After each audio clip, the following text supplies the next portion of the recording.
Hello friends, welcome to my YouTube channel. आज हम लोग डिस्कस करने वाले हैं सीएसआईआर नेट जुलाई 2024 का रियल एनालिसिस का पार्ट बी का क्वेश्चन। ठीक है, पार्ट बी का क्वेश्चन है। अब पार्ट बी का है तो एक ही ऑप्शन करेक्ट होना चाहिए। ठीक है, तो सबसे पहले क्वेश्चन को रीड करते हैं। बोल क्या रहा है? कह रहे कि एस मेरे पास let S be a dense subset of R, यानी आर का मुझे एक डेंस सबसेट गिवन है एस। ठीक है, एंड एक फंक्शन मुझे डिफाइन किया गया है एफ, जो आर से आर जा रहा है। ठीक है, ये एक मुझे कोई भी गिवन फंक्शन है। अब कह रहे हैं डिफाइन किया है इसने एक जी, जी को इसने डिफाइन किया है एस से आर। अच्छा, एस क्या था? आर का टेंस सबसेट, यानी ये जो जी है ये अब इस एस के ऊपर डिफाइंड है। ठीक है, एंड इस तरीके से डिफाइंड है कि जी एक्स है वो एफ एक्स के इक्वल है। ठीक है, तो कह रहे हैं इनमें से कौन सी चीज ट्रू होगी वो हमें बताना है। ठीक है, तो सबसे पहले एस क्या क्या गिवन है वो हम नोट कर लेते हैं। एस है वो डेंस सेट गिवन है। ठीक है, और डेंस सेट किसका गिवन है? आर का, रियल का। ठीक है, फिर मुझे एक मैपिंग गिवन है, फंक्शन गिवन है बोल सकती हूँ, जो आर से आर जा रहा है। ठीक है, अब एक इसने जी डिफाइन किया है और वो जी मेरे पास एस से आर जा रहा है इस तरीके से कि जी एक्स है वो मेरा एफ एक्स के इक्वल है। ठीक है, जी एक्स है वो किसके इक्वल है? एफ एक्स के इक्वल है। अच्छा, यहाँ पे ये जो जी एक्स है एफ एक्स के इक्वल है, तो यहाँ पे ये जो एक्स है for all x belongs to S, यही बात हुई ना कि जो मेरे पास इसके अंदर जितने भी एलिमेंट आ रहे हैं उनके ऊपर जब मैं जी अप्लाई करती हूँ तो वो मेरा एफ एक्स के इक्वल है। यानी इस सेट के लिए एस के लिए जो मेरा जी एक्स है वो एफ एक्स के इक्वल है। इतनी बात क्लियर है? ठीक है, अब चलते हैं आगे। ऑप्शन फर्स्ट देखते हैं। सबसे पहले बोल क्या रहा है? कह रहे कि अगर एफ है वो मेरे पास कॉन्टिन्यूअस है। ठीक है, सेट एस के ऊपर इसने क्या दे दिया? एफ को दे दिया कि एफ है वो मेरे पास कॉन्टिन्यूअस है एस के ऊपर। ठीक है, अब एस पे कॉन्टिन्यूअस गिवन है और एस क्या था? डेंस सबसेट आर, और जी जिसके ऊपर डिफाइंड था।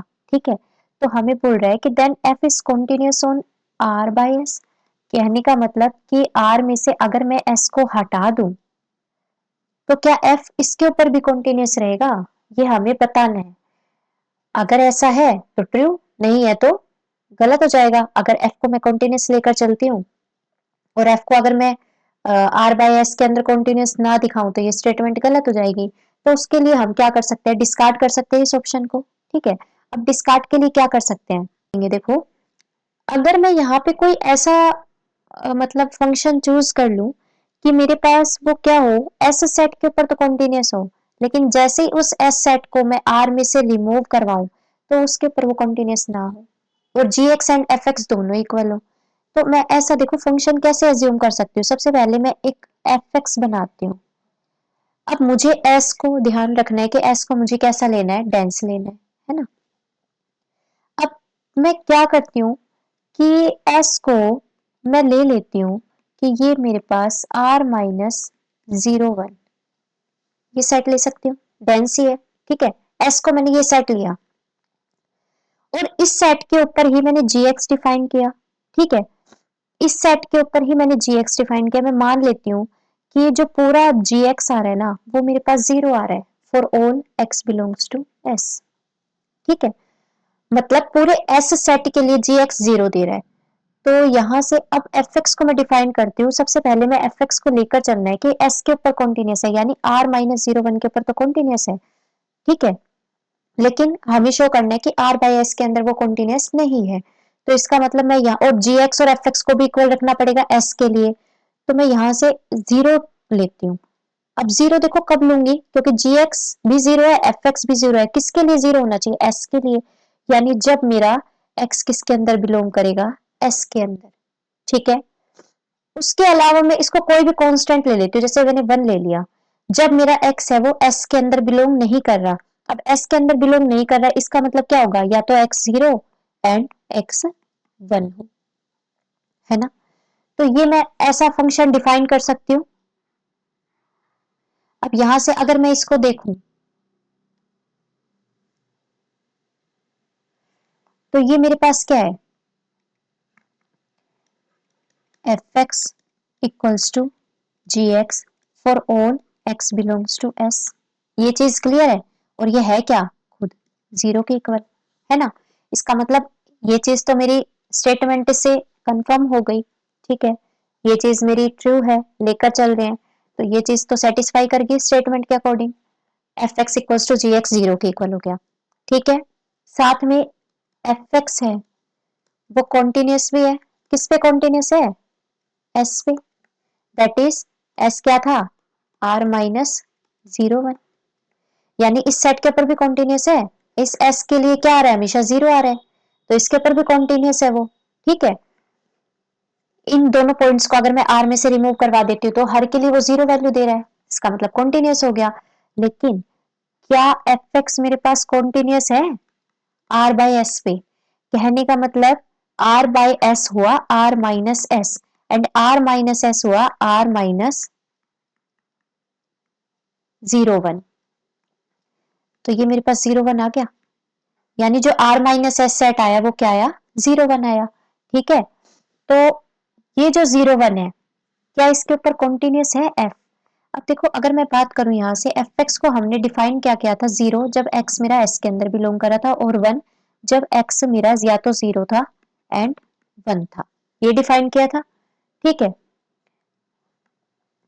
अब अगर मैं इसको देखती हूँ तो क्या ये 0 और 1 के ऊपर कॉन्टिन्यूस है? नहीं है, नहीं है ना। अच्छा, जैसे मैं यहाँ से एक सीक्वेंस उठाती हूँ ए एन, ठीक है। वो ए एन मैंने सीक्वेंस उठाई किस में से? मैं मान लेती हूँ कि मैंने एस में से ही वो सीक्वेंस उठाई है, ठीक है। अब अगर एस में से ये सीक्वेंस उठाई है तो उसके लिए ए एन है, वो एक बार के लिए मान लेते हैं कि वो 0 अप्रोच कर रहा है, ठीक है। अगर ए एन 0 को अप्रोच करेगा तो एफ ऑफ ए एन है, अगर कॉन्टिन्यूटी की डेफिनेशन लगाएं तो वो एफ ऑफ 0 को अप्रोच करना चाहिए, है ना। लेकिन एफ ऑफ ए एन अगर मैं यहां से कैलकुलेट करती हूँ, ए एन मैंने एस के अंदर से एक सीक्वेंस उठाई है, एक्स अगर एस के अंदर बिलोंग कर रहा है तो एफ एक्स की वैल्यू 0 आ रही है, इसका मतलब इसकी वैल्यू 0 आनी चाहिए, ठीक है। लेकिन अगर मैं यहाँ से एफ ऑफ ए एन को देखती हूँ तो वो किसको अप्रोच करेगा? एफ ऑफ 0 को, और एफ ऑफ 0 मेरे पास क्या है? जब एक्स की वैल्यू 0 है तब एफ ऑफ 0 मेरे पास 1 आएगा, ये 1 आ गया। ये दोनों, ये तो 0 आ रही है और ये 1 आ रही है, इसका मतलब ये लिमिट तो एग्जिस्ट नहीं करी, कॉन्टिन्यूटी इसने फेल कर दी, ठीक है। इसका मतलब एफ ऑफ एक्स है वो not continuous, is not continuous. किसके ऊपर कॉन्टिन्यूस नहीं है वो? 0 1 के ऊपर। कहने का मतलब आर बाई एस के ऊपर कॉन्टिन्यूस नहीं है, ठीक है। इसका मतलब ये मेरे पास स्टेटमेंट गलत हो गई, तो फर्स्ट ऑप्शन जो आएगा वो मेरा क्या आएगा? इनकरेक्ट। फर्स्ट ऑप्शन मेरा क्या आ गया? गलत, ठीक है। अब क्या करते हैं? अब एक बार फोर्थ ऑप्शन देखते हैं ध्यान से। फोर्थ ऑप्शन क्या बोल रहे हैं? कह रहे कि अगर जी मेरे पास आइडेंटिकली 0 है, जो कि हम लेकर चले, फर्स्ट ऑप्शन के लिए भी लेकर चले थे, एंड एफ मेरे पास कॉन्टिन्यूस है सेट एस के ऊपर, वो तो हम फर्स्ट ऑप्शन में भी लेके चले थे, तो क्या एफ आइडेंटिकली 0 है? सेम ऑप्शन से या सेम एग्जाम्पल से हम लोग क्या कर देंगे? फोर्थ ऑप्शन को भी डिस्कार्ड कर देंगे, ठीक है। फोर्थ ऑप्शन को कैसे डिस्कार्ड करेंगे? देखो, एफ एक्स है वो क्या लेकर चले थे? 0 एंड 1, जब एक्स एस के अंदर बिलोंग करेगा, जब एक्स एस के अंदर बिलोंग नहीं करेगा, यानी x 0 and x equals to 1, ठीक है। ये मेरा एफ एक्स था। जी एक्स को हमने आइडेंटिकली 0 लिया था, ठीक है। अब देखो यहाँ पे जी एक्स है वो आइडेंटिकली 0 है, एफ एक्स है वो कॉन्टिन्यूस है एस के ऊपर, लेकिन एफ एक्स है वो आइडेंटिकली 0 नहीं है ना। क्योंकि यहाँ पे आइडेंटिकली 0 होता तो ये सारे आर के लिए 0 होता, पूरे आर के लिए 0 हो जाता, तब तो ये आइडेंटिकली 0 होता। लेकिन यहाँ पे ये सिर्फ एस के लिए तो क्या हो रहा है? 0 हो रहा है, बाकी बचे एलिमेंट्स के लिए 0 नहीं हो रहा। इसका मतलब एफ एक्स है वो आइडेंटिकली 0 नहीं है, तो फोर्थ स्टेटमेंट भी इसी से गलत हो जाएगी, ठीक है। तो इसका मतलब फोर्थ ऑप्शन भी गलत। अब किस पर चलते हैं? अब हम लोग चलते हैं सेकंड ऑप्शन पे, ठीक है। कह रहे कि अगर जी मेरे पास कॉन्टिन्यूस है तो एफ भी कॉन्टिन्यूस होएगा सेट एस के ऊपर। अच्छा, जी इसने क्या गिवन है? कॉन्टिन्यूस गिवन है, ठीक है। जी कैसा गिवन है? कॉन्टिन्यूस गिवन है। देखो, जी गिवन है कॉन्टिन्यूस। अब जी गिवन है, जी डिफाइन कैसे था? एस से आर पे डिफाइन था। इसका मतलब जी एक्स है वो मेरा कॉन्टिन्यूस है for all x belongs to S, है ना। मतलब एस के लिए पूरा कॉन्टिन्यूस गिवन है मुझे। साथ में कह रहे हैं कि हमें बताना है कि क्या एफ एक्स भी कॉन्टिन्यूस होगा एस पे या नहीं होगा। ठीक है, तो उसके लिए एक एग्जांपल लेते हैं। मान लेते हैं कि एफ एक्स है वो मेरे पास क्या है 1, जब एक्स मेरा रेशनल है, एंड ये है -1 जब एक्स मेरा इरेशनल है। ठीक है, ये हमने फंक्शन ले लिया, एफ एक्स हमने ले लिया। एंड अच्छा, यहाँ पे एस को मैं क्यों ले रही हूँ, क्योंकि डेंस सबसेट बोला है, तो रेशनल भी तो डेंस सबसेट होता है आर का, तो एस को मैंने क्यों ले लिया।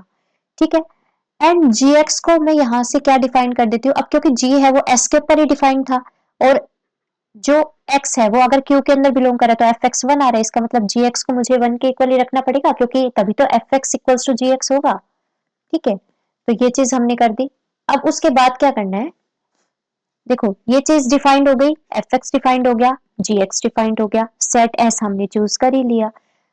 अब जी तो मेरे पास कॉन्टिन्यूस है ना, जी तो मेरे पास कॉन्टिन्यूस है किस पे, क्यू पे, क्योंकि जी एक्स तो हर वैल्यू के लिए 1 दे रहा है।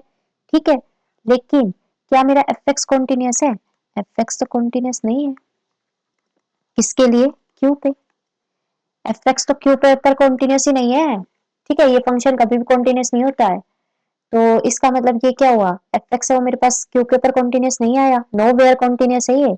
ठीक है, ये फंक्शन है ये नो वेयर कॉन्टिन्यूस, कहीं पर भी कॉन्टिन्यूस नहीं है ये। ठीक है, तो इसका मतलब यहाँ पे क्या हो जाएगा, एफ एक्स तो मेरे पास एस के ऊपर कॉन्टिन्यूस नहीं मिला, अब नहीं मिला तो स्टेटमेंट क्या हो जाएगी, गलत हो जाएगी, तो इसका मतलब क्या हुआ, सेकंड ऑप्शन है वो भी गलत हो गया, है ना। अब चलते हैं थर्ड ऑप्शन पे, अब क्योंकि पार्ट बी का है डायरेक्ट हम लोग थर्ड ऑप्शन टिक कर सकते हैं। ठीक है, ज्यादा सोचना विचारना नहीं है, 3 ऑप्शन डिस्कार्ड हो गए, लेकिन यहाँ पे अगर इसको प्रूव करना हो तो इसको प्रूव कैसे करेंगे। सबसे पहले स्टेटमेंट पढ़ते हैं कि अगर जी है वो मेरे पास आइडेंटिकली जीरो है। ठीक है, जी मेरे पास कैसा है, आइडेंटिकली जीरो गिवन है, एंड एफ है वो कॉन्टिन्यूस गिवन है आर बाई एस के अंदर, यानी आर माइनस एस के अंदर एफ है वो कॉन्टिन्यूस गिवन है, तो कह रहे हैं कि एफ होगा वो आइडेंटिकली जीरो होगा, ये हमें प्रूव करना है। तो उसके लिए कैसे करेंगे, सबसे पहले जो जो गिवन है वो लिख लेते हैं, जी आइडेंटिकली जीरो गिवन है, एफ कॉन्टिन्यूस गिवन है आर माइनस एस के अंदर। ठीक है, तो देखो जी मेरे पास आइडेंटिकली जीरो गिवन है for all x belongs to S. ठीक है, एंड एफ है वो कॉन्टिन्यूस गिवन है किस पे, आर बाय एस के अंदर। ठीक है, हमें प्रूव करना है कि एफ होगा वो आइडेंटिकली जीरो होगा, ये हमें प्रूव करना है। तो उसके लिए क्या करते हैं, सबसे पहले देखो कॉन्टिन्यूटी के डेफिनेशन ही अप्लाई करेंगे इस पे। कैसे, मान लेते हैं कि अल्फा मेरे पास कोई भी एलिमेंट है जो आर बाय एस के अंदर बिलोंग कर रहा है, या मैं ये कह सकती हूँ कि अल्फा है वो मेरा आर माइनस एस के अंदर बिलोंग कर रहा है। ठीक है, और एक मैंने सीक्वेंस उठाई ए एन जो एस में बिलोंग कर रही है। ठीक है, एक एलिमेंट उठाया जो एस में नहीं है, लेकिन एक सीक्वेंस उठाई जो एस में है। ठीक है, अब ये सीक्वेंस इस तरीके से हमने ली कि ये अल्फा को टेंड कर रही है। ठीक है, अब एफ है वो मुझे कैसा गिवन है, कॉन्टिन्यूस गिवन है आर बाई एस के अंदर, और आर बाई एस का ये एलिमेंट अल्फा है, इसका मतलब एफ होगा वो अल्फा पे भी कॉन्टिन्यूस होएगा। ठीक है, तो एफ मेरा क्या हो जाएगा,